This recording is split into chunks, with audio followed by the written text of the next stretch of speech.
कहते हैं कि बेस अच्छा हो तो बिल्डिंग अच्छी बनती है।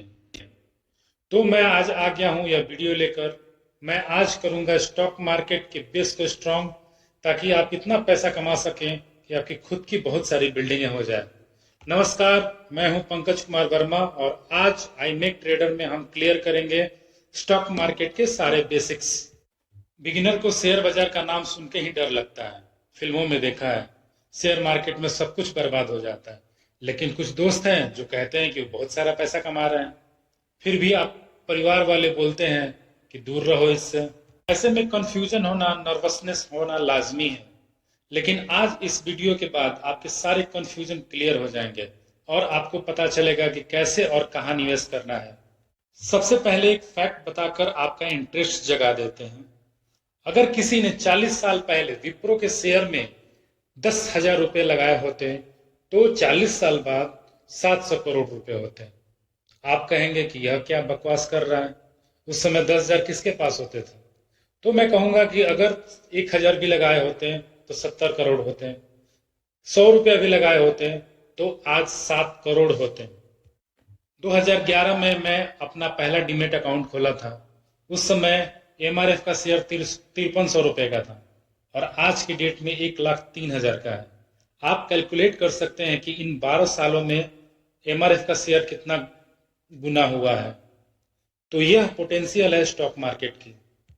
ऐसे सैकड़ों हजारों स्टॉक हैं मार्केट में जिन्होंने इस तरीके का रिटर्न दिया हुआ है। लेकिन ऐसा रिटर्न पाने के लिए राइट स्टॉक सिलेक्शन करना बहुत ही ज्यादा जरूरी है। इसके बावजूद भी कई ऐसे लोग हैं जो कहेंगे कि स्टॉक मार्केट रिस्की है, सट्टा है। वे शायद इसलिए बोलते रहेंगे या तो उन्होंने स्टॉक मार्केट में पैसा खोया है या उन्हें पता ही नहीं कि ट्रेड कैसे करना है और पैसा कैसे बनाना है। स्टॉक मार्केट तब तक रिस्की है जब तक आपको पता नहीं कि ट्रेड कैसे करना है। अब इस बात से यह मत सोचिएगा कि मैं चाहता हूं कि आप स्टॉक मार्केट में इंटर हो ही जाइए। डेफिनेटली मार्केट में रिस्क भी है। जिस तरह ऐसा फायदा होता है उसी तरह नुकसान भी होता है।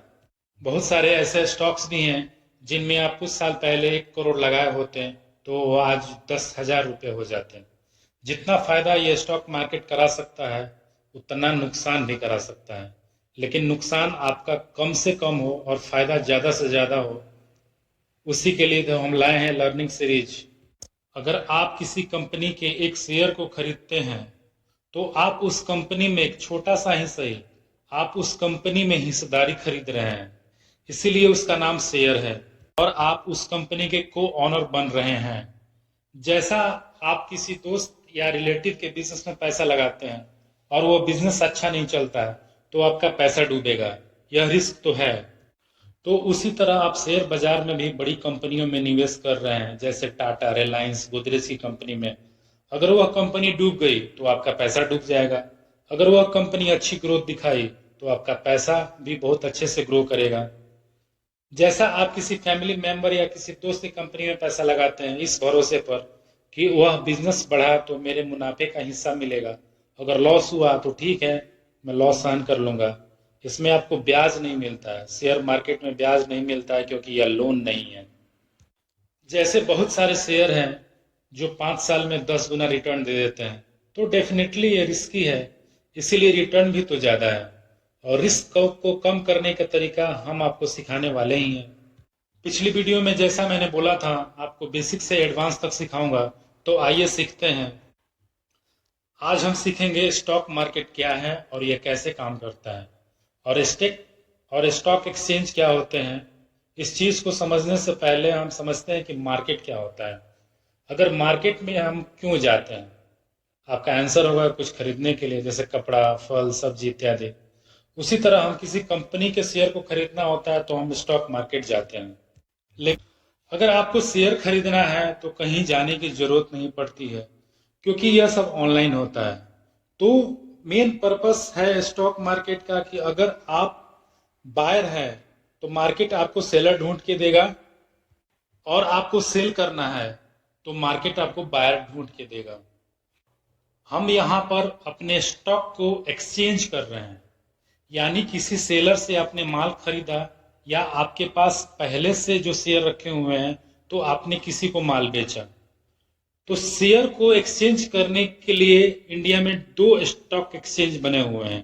पहला है बॉम्बे स्टॉक एक्सचेंज जिसे बीएसई कहते हैं, और दूसरा है एनएसई जिसे नेशनल स्टॉक एक्सचेंज कहते हैं। और इन दोनों में से सबसे ज्यादा ट्रेड एनएसई के अंदर होता है। अब आपके मन में एक सवाल आ रहा होगा कि कंपनी शेयर क्यों निकालती है। जैसा कि नाम है शेयर मतलब हिस्सेदारी। फिर आपके मन में ये विचार आ रहा होगा कंपनी आपको हिस्सेदार क्यों बनाएगी। आपके मन में यह सवाल आ रहा होगा तो इसका जवाब है क्योंकि कंपनी को फंड जुटाने होते हैं अपने बिजनेस को एक्सपांड करने के लिए, नए सेटअप डालने के लिए, नए प्लांट डालने के लिए, नए ब्रांचेज खोलने के लिए इत्यादि। तो कंपनी फंड जुटाने के लिए आईपीओ लेकर आती है। आईपीओ को लोग खरीदते हैं, उसके बाद कंपनी शेयर मार्केट में लिस्ट होती है। गौर करने वाली एक बात है, जो भी शेयर हम कंपनी से खरीदते हैं उसे आईपीओ के थ्रू खरीदते हैं, और जो भी शेयर हम एनएससी बीएससी से खरीदते हैं वो हम उनसे खरीदते हैं जिन्होंने पहले खरीद के रखा हुआ है और उनके पास शेयर पड़े हुए हैं, इसलिए हम उनको बोलते हैं सेकेंडरी मार्केट। यानी कि एनएससी और बीएससी सेकेंडरी मार्केट है, यानी ऑलरेडी किसी ने खरीद लिया है और वहां से हम खरीद रहे हैं। जैसे बहुत सारी कंपनी जैसे मारुति, टाटा, हिंदुस्तान यूनिलीवर, इन्फोसिस के आईपीओ पहले ही आ चुके हैं और उनका आईपीओ तो हम खरीद नहीं सकते हैं, लेकिन इन कंपनी के शेयर को खरीदना है तो हम उनसे खरीद सकते हैं जिनके पास में ऑलरेडी पड़े हुए हैं और वो बेचना चाहते हैं।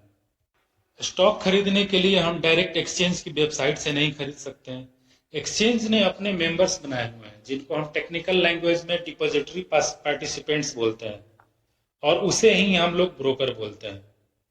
अगर हमें शेयर खरीदना है तो हमें किसी ब्रोकर के पास अकाउंट ओपन करना होता है, उसके बाद हम अपना ट्रेडिंग कर सकते हैं।